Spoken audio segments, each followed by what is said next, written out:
Hi, everyone. It's Michael. I'd like to address a few things from this past weekend. We had a lot of stuff going on this weekend. We had the 29 Azul team and the 2010 Nero team in the KC Invitational tournament in Kansas City.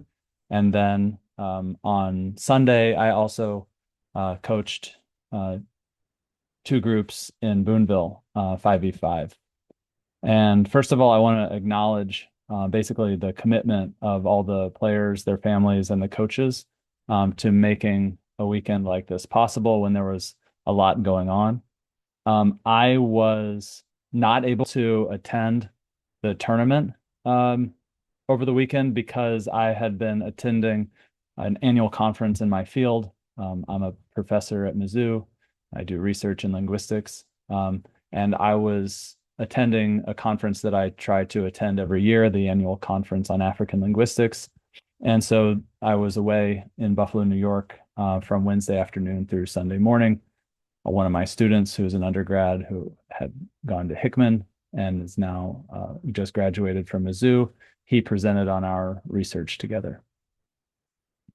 Um, so, of course, I'm also coaching and managing our group. It's something that I put a lot of time and effort and energy into. And so prior to leaving, I arranged with the coaches, Coach Sinel and Coach Numram, and I worked with some players on a number of issues, including our rosters for the weekend, making sure the coaches had all the player cards that they needed. I submitted all the tournament paperwork. I invited guest players and invited players to make sure the right ones were in Kansas City and that we also had players for our games in Boonville on Sunday. We worked with them on hotel rooms and rides. After I left, we still had to make some adjustments throughout the week, leading into the start of the tournament Friday as people started to leave on Friday. And then even through Saturday night as some things happened during the day on Saturday. Late Thursday night, it was probably 11 p.m. or maybe midnight, my time out in Buffalo. I learned that four players on the team didn't have a ride to the game, and they also didn't have a place to stay for the tournament.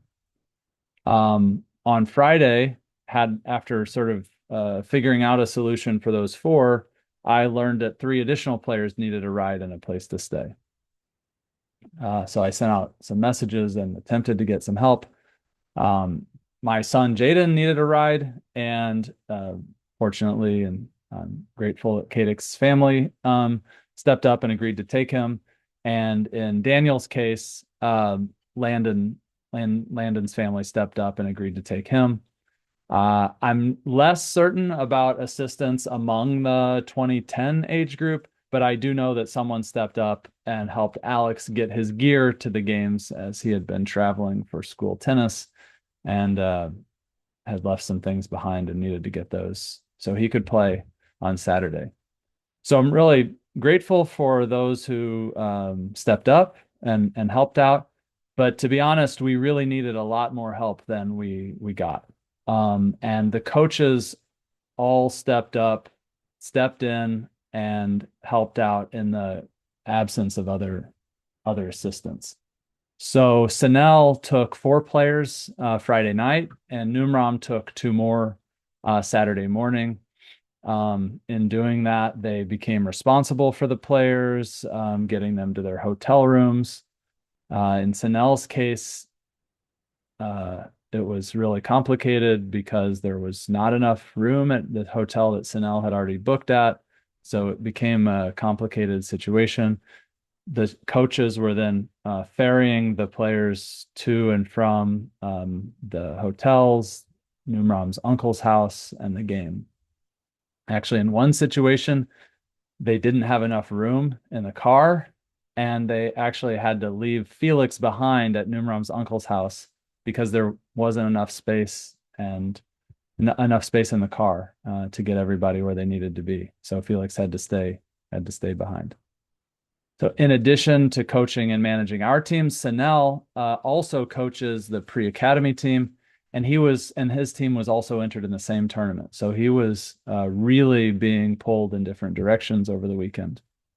And for the all of us, including me, who was out in New York at my conference, making sure all the players had rides and a place to stay, it was a big source of stress for all of us.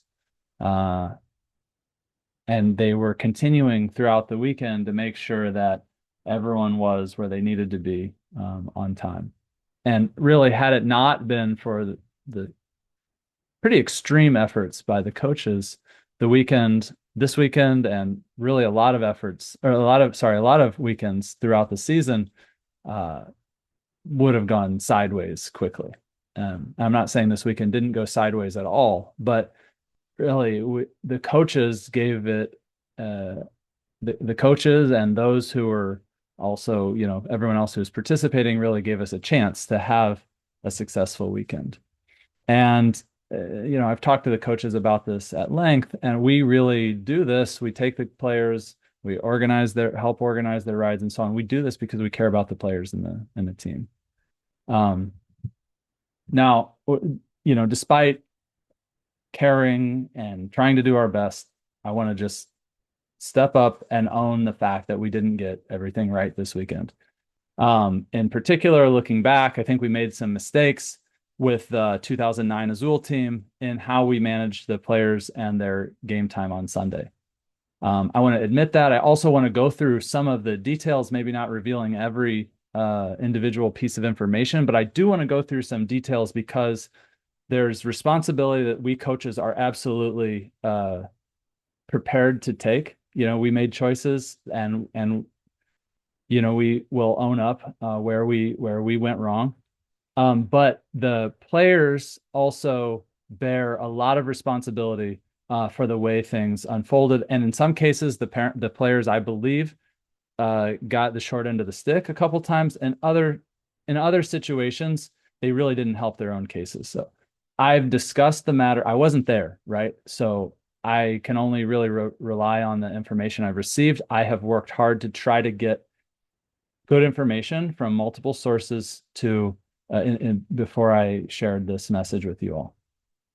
So I've discussed, of course, with the coaches uh, after the games last night on the ride home, and again this morning once we had a chance to rest and maybe have cooler heads. There was a crazy incident after the game involving members of the other team provoking our players as we are trying to go home, and then there was some uh, words exchanged in both directions, and apparently even the parents on the other team looked like they wanted to try to fight our boys, which is ridiculous. And that was a separate situation that I was discussing with the coaches and trying to figure out whether further action needed to be taken in discussing what happened with the tournament officials. I don't think we need to take further action because before he left last night, Sanel stayed and talked with the tournament director for 15, 20 minutes after everything had happened and waited for the parking lot to clear out and then finally left to go home. All right. So just to now talk about the especially playing time type issues. We made a number of roster decisions. Sanel and Numram, and they worked together on lots of decisions they made. And we trust each other and we run our ideas by each other. And we usually don't just act out on our own. So we try to put thought into the decisions we make, even if sometimes we still do get it wrong. They made a number of decisions, what seemed best to them in the moment. At the end of the day, what happened, the series of kind of local decisions resulted in a situation that we all agree now are kind of unacceptable, where some players who were healthy ended up not playing at all in either game on Sunday. And I mean, there are a number of reasons why this is problematic, and I'll come back to this. families and players devoted a lot of resources toward those games, toward being there, staying in a hotel, the drive, a whole day on a holiday weekend, and we don't really like that. It doesn't sit well with us afterwards that someone would do that, go to those lengths, and then not have a chance to play in the games. Um, every individual situation with every individual player is a bit different, and I really encourage all of the players to talk to Coach Sinnell, talk to Coach Numrom, talk to me about their individual situations. So some cases on playing time on Sunday was limited because of injuries on Saturday. There were a lot of injuries on Saturday. A lot of guys. Asher didn't come back after he got hurt on Saturday. Alex got crunched. Jaden got crunched. And going into the game Sunday, there was some concern about what had happened in their situations.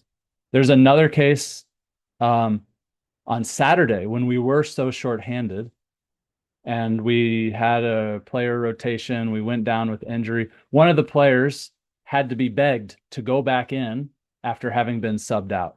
He told the coach he did not want to go back in, even though we were down players due to injury. Another player who had been hurt did go back in playing on one leg. Okay. So if a player comes out because they're tired, they don't have the fitness or I don't know, the mentality to play. That's the case. We're playing competitive soccer. We're off at a tournament, and a player who asks to come out and then doesn't want to go back in, they may not be asked to go back in. Maybe not the same day, but that effect could be delayed until the following day if we do have subs. Okay, maybe it's another weekend when it happens, and we remember what happened previously. Okay, so that is a situation that could have been improved by the player who's involved. If a player asks to not go back in because of fatigue, not because of injury, it's telling us that we probably can't count on them. And going into a semifinal or a final might be difficult to find them playing time, even in a situation where their family has made a huge commitment to be there. All right. In some other cases, and I was sent photos of players on the bench, maybe not, and what I have to say is maybe not why I was sent photos players on the bench, but what those photos looked like to me was then confirmed in talking to the coaches that players on the bench had a bad attitude. And instead of cheering on the team, they had some actions that really looked pretty selfish. Sitting there looking sad for yourself, having slumped over shoulders, bad body language. That's not how you sit on the bench. You cheer on your teammates, you be a good teammate, and when your chance comes up, first of all, when you're on the bench, you show that you're ready at any time to go in. And then when your time comes in, you're ready to go do the job. All right. If you're sitting there looking sad, sorry for yourself, your time may not come. Going on with this sort of bad attitude sort of thing, one of the players on the bench apparently destroyed his phone out of frustration due to not starting or maybe a perceived lack of playing time. Okay. That is showing that the player is really struggling to control their emotions. And anyone who's played at any level knows that sometimes you're not a starter. Do the best you can when you're in there. Then you go and destroy your phone. It's not really a good way of showing that we should put you back in later. Another player was put in the first game on Saturday, and then had slumped shoulders, bad body language on the field because he wasn't playing the position he wanted. Okay. That same player left after the semifinal and didn't come back to the final because he was angry over the position that he was playing. Even though he played more than half the game, he didn't like the position he had been put in. I mean, unless you're Messi, you play where your coach puts you. We can have a conversation about what's best, sure, or what we think is best, what you think is best, what we think is best. But we have a lot of things that we're considering when we put players into different positions.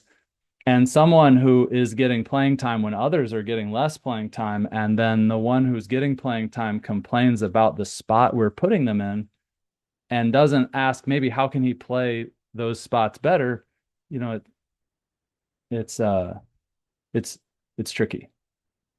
It's not good for that player, right?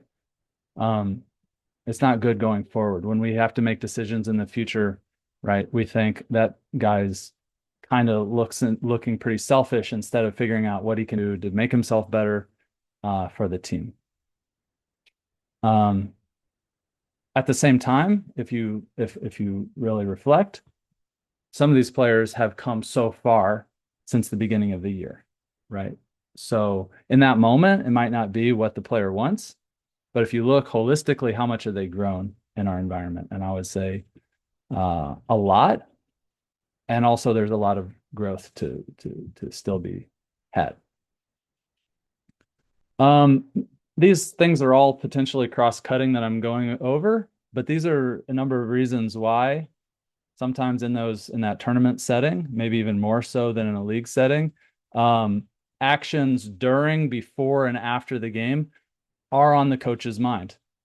Not just how hard is the game that we're playing in and what are we trying to do in that game, but there's a lot of factors. And so another one that I haven't mentioned is that some of the players who didn't get very much training time have really only participated minimally in training lately. If you're not in training, we've been training for almost the whole season. We've been training 3 days a week. There's some players who systematically skip on Friday. There are players who then might come once or twice during the week. If we're training 3 times a week, the guys that are there every time, guarantee you they're doing their best in training. They've come a long way this year. All right. The players who skip training, maybe they skip some games, maybe, they did their spring break training without thinking about soccer, or they did their spring break planning without thinking about soccer, right? And you end up missing a bunch of games. Um, you know, it's all cumulative. So if you're there and you're doing it throughout, most of those guys are the ones that are playing a lot. But when we get into a tournament situation and we're not confident that you know how to play the different positions that we have or the different styles that we've been trying to play or what we've been working on training lately, we've worked on a lot of things that are all responses to what we've seen, in our games on the weekends. So if you're not coming to training and then when you're in the game, you're not that effective, you're probably going to have a tough time in the tournament getting more minutes. And, you know, I do feel for players who've put a lot of money to stay in a hotel, to travel there. Maybe you have family who've come in from out of town. It's tough, but like, um, you know, yeah, there's a lot of factors. Another thing I want to mention, sorry, I'm getting on, there's a lot of stuff here.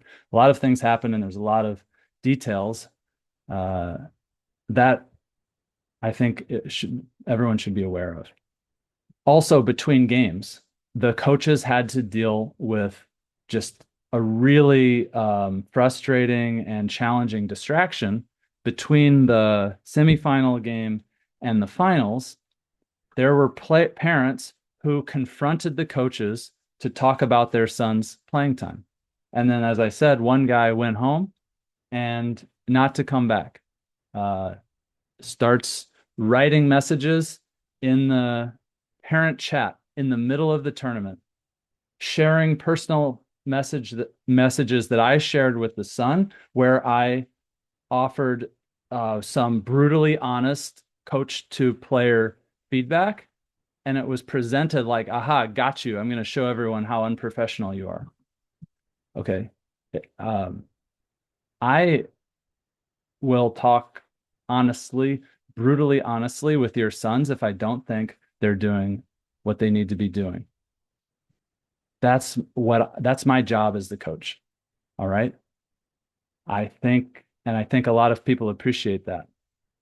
It's not out of disrespect. It's out of respect for the players because I know they want to get better and I'm trying to help them get better.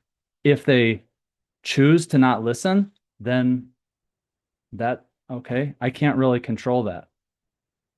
The players who are a little bit hard-headed, and we have some, the ones who have attempted to listen, some of those players have had incredible development this season. Players who really think they have their own way of how they think the game should be played. At times, it's in conflict with the way our coaching staff is trying to get players to play. And I can think of at least three players where it's been hard for them, but they've really given it a chance to play how we're trying to play, and they've improved so much this year. All right. So just to go back again to this parents confronting the coaches during a game, immediately after a game, between games. If that happens again, those parents might be banned from the sidelines, not invited to the games. Okay, we can't have that. It just takes. We're already so stretched then, and now we have to deal with this other unnecessary emergency in the middle of the tournament. The coaches were under tremendous pressure and were stretched really thin this weekend, and we did our best. They did their best. I did my best, and uh, you know, I know things get heated and frustrated. That's why we have a principle of 48-hour cooling off period, so that come back to us a little bit later in the week when things have calmed down, and you can talk about what you saw, what you'd like to have maybe be different, or ask some questions about why things were the way they were. All right. Part again, as I mentioned earlier, part of the pressure was getting everybody to the games and having a place to stay. And in a past weekend, we've gone out of our way to note players who really helped us out when they and their parents stepped up to help with rides. Um, and I will be totally honest, I am more biased to give extra playing time to someone who's helped as a really good teammate, is helping their teammates get there, than the ones who just ignore and ignore and ignore. They don't respond, or they say no without a good explanation when we reach out and ask for you to help. We were really in it together. And as much as we do want the individual development, we can't have the individual development of the players in this team environment without a commitment to helping the whole team. All right. And I want to talk for a minute about the 2010 team, because the 2010 team were in for the fights of their lives this weekend. I think all three games were probably the hardest games they've ever played. I think for everyone on the team, even the guys that have played EC and LRL before.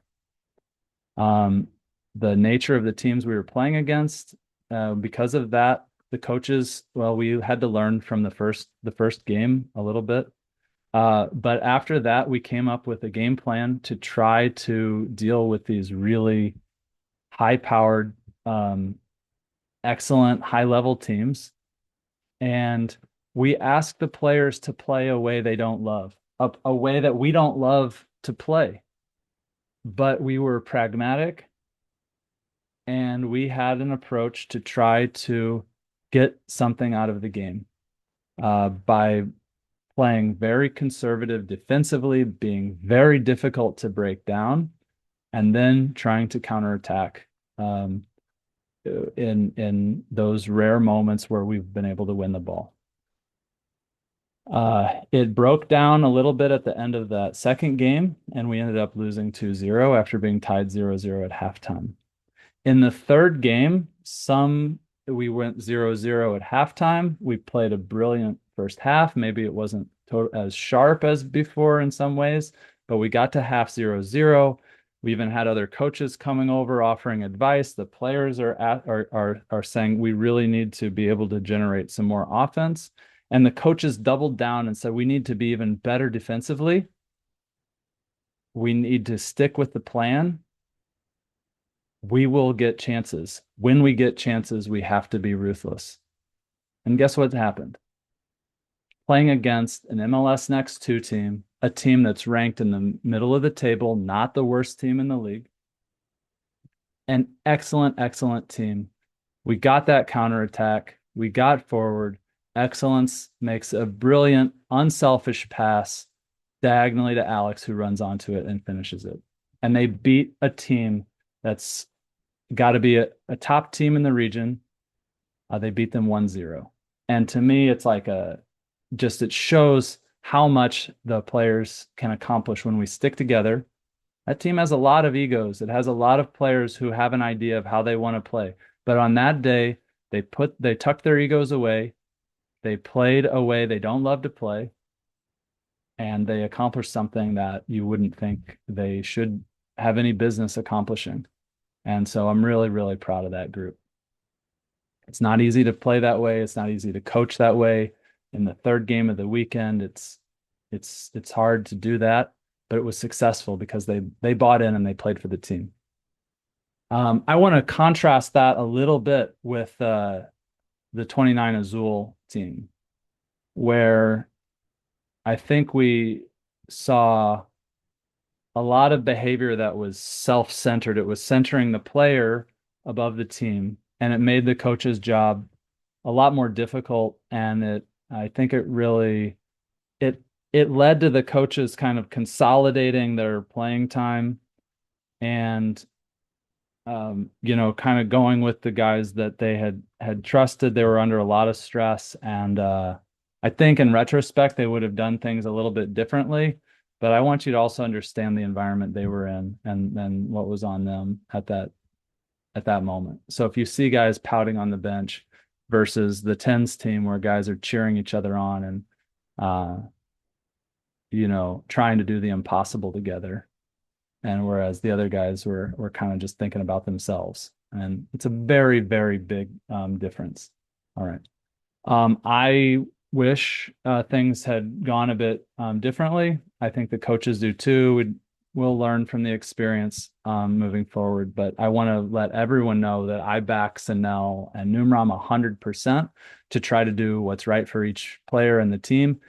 And I'm totally confident in this because after every practice, after every game, whether we're physically there together or separate, we talk about what happened, what went well, what can we do better the next time. And we don't have all the answers, and we will figure things out, and we will learn from our mistakes, and we'll also try to learn from our successes. I know that within the Nines group, there were some questions because Rory participated on Sunday, but he wasn't there on Saturday. And I think some of the guys who didn't get as much playing time as they wanted were wondering what is going on here. And I want to address it directly. Rory is a member of our team. He's a member of the 2009 Nero team. And I said to everyone when we were talking about this tournament that all of the 2009 Nero players are invited and to let me know if you can play. Rory was on my roster along with Rohan Sakic. They were on the roster for this tournament. They were on the guest player form that I filled out and submitted to the tournament officials before the tournament began. I had also personally invited Tahir, Sam Ramsey, JP, and Petros, but they weren't available for the tournament. Why did I invite these guys? Well, we were playing in a tournament against higher level competition.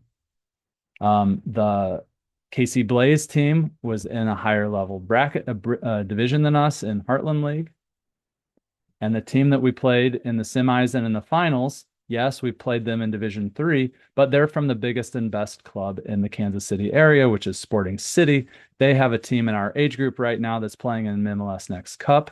They're the best. Their top team is the best team in the whole region. They are deep, and it's a home tournament. They are going to bring guest players. And you guys saw it. The team that played in the final was different from the team that played in the semis. They stacked their bench. This is not my first rodeo. We've done this before.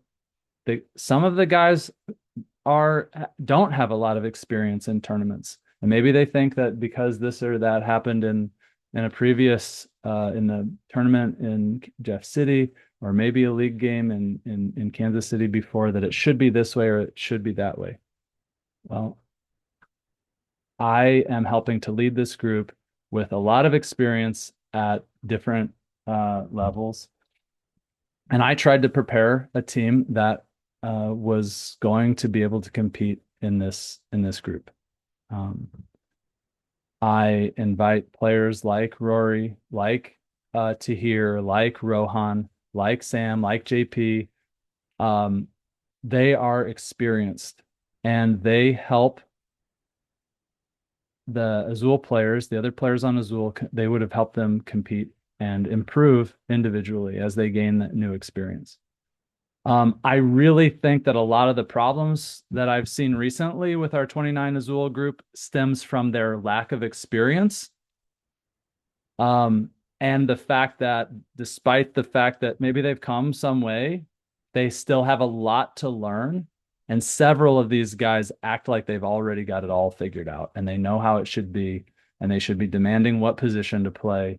They think they should be starters. Um, and in some environments, they're right. They should be a starter. In other environments, it's not their time. In other days, it might not be their time. All right. These players can continue to grow a lot with us if they're open to learning. And I've mentioned a few, well, not mentioning names, but a few cases where players in our group have really succeeded by kind of putting their own ego aside a little bit and trying to learn from what we can teach. We're offering in our team a chance for many players to grow. It's a unique environment, and we try to be accessible and inclusive to everyone, whether they're on varsity, whether they're on the C team, maybe they even got cut, but they want to play, they want to be part of our group, they want to train and get better. So we've invited those guys into our group. Maybe they've never played club soccer before. We've invited them to train with us and see how they can grow. All right. Um, so to try to conclude, there have been some different circumstances that I think they explain the individual situations of players who didn't play as much on Sunday. I want you guys to be, both the parents and the players, to be aware of that your actions throughout the week, your actions on the bench, it all potentially has consequences. Um, that said, I think we as the coaches could have worked harder to have a better outcome where every player on the team who was healthy enough was given playing time on Sunday to show what they could offer to help the team. I think this would have been best, and I tried to model this in my games on Sunday by giving players some very specific information. Here's what I'm looking for when you go in. And then, if they do that, they can stay in further. If they're unable to do that, then they may have to come out and watch somebody else try to do it. And I shared those kinds of anecdotes with the coaches this morning when I talked to them, and we're going to keep learning as a coaching staff. I am more experienced than my fellow coaches. I understand this from past coaching experience. I also understand it as a parent. I know as a coach, sometimes we can be caught up with trying to win. And we can, when looking back on it, we regret some decisions that we made. Could we have done it a little bit differently? And we've talked about some cases that we could have done a little bit differently this past weekend. As a parent, I want to share, just to wrap this up, a couple situations where I myself got really frustrated with my son's coaches when his playing time was limited. One time, Jaden was invited to play with a higher level team. He was like on the second team, and he got invited to play on the first team for games in Rockford, Illinois. We drove 12 hours, paid for a hotel room for 2 nights for him to get 12 total minutes of gameplay those 2 days, in those two games over 2 days. Another time, this was even last year, I think. We drove to St. Louis. We invited friends and family for a huge rivalry game. And then Jaden didn't play at all in that 90-minute match. It was it was it was shocking that that happened, and I questioned many decisions that the coaches made. Why did this guy stay in? Jaden, I think, Jaden could have offered this. I think that, when even if we had won, is it worth it when some of the players aren't able to participate? And so I've had that conversation with our staff. Do the ends justify the means if some guys don't feel included in the result? We were these particular two anecdotes that I shared with you, we were all of it, Jaden and I and his mom were all unhappy about these situations. We've maybe his mom forgot about them, but Jaden and I have never forgotten about them. So I want to say that I understand. I'm trying to help my coaches also understand, and we are sorry for those who did make a big commitment and this past weekend and didn't get out of it what they expected. I do hope you can also um, think about, not just what you put in terms of the cash and the time, but also what we've put in throughout the year. Everyone, on your end and on the coaches end and the other players end. And thinking to the future, we want you to think about your players' growth in our environment. How much have they gotten out of it? How much have they put into it? Um, are they coming to all the practices and games? How much training are they doing on their own outside of practice to improve? Are they going to the gym to improve their strength? Are they stretching before bed to improve their mobility? I think I know the answer to that one in 99% of the cases. Are they being intentional about their nutrition to and their hydration to properly fuel themselves for training and games and to recover afterwards? And then now we're like at the end of the season. We've been training together 2 or 3 days a week since November. We've had tons of time on the ball and inside, outside. How fit are your players? Um, if they're fit, great. They can play the whole game without needing a sub, fantastic. And then they want to get in for that second game, awesome. If they're not fit, then I think they've either been injured recently, and so they're trying to get their fitness back after the injury, or I think we have to think hard about whether they've really been doing everything they can do in training and on their own to be full participants when we're trying to play at a pretty high level in our top two teams in each age group. We want our group to be one where the players have fun, where they thrive, where they feel like they're part of it all. So from that perspective, I really don't like the thought of guys sitting on the bench and not getting in. Um, it's also important for me that the players are challenged, and I've made a big emphasis on those players taking personal responsibility for their actions, and then learning to reflect as part of the process. Like I've been reflecting on, I've taken today. Thankfully, it was a holiday, and I was able to, spend a little bit of time thinking about and talking to the other coaches, so we can reflect and try to improve. Because I think this is really important for our, I mean, for me still as as an adult, as a coach, as a professor, it's important for me to reflect because I don't want to stop learning. And I also think it's really important for our players to help them grow as athletes and as young men. So I'll end there. Thank you very much, and I look forward to seeing you all soon. Bye bye.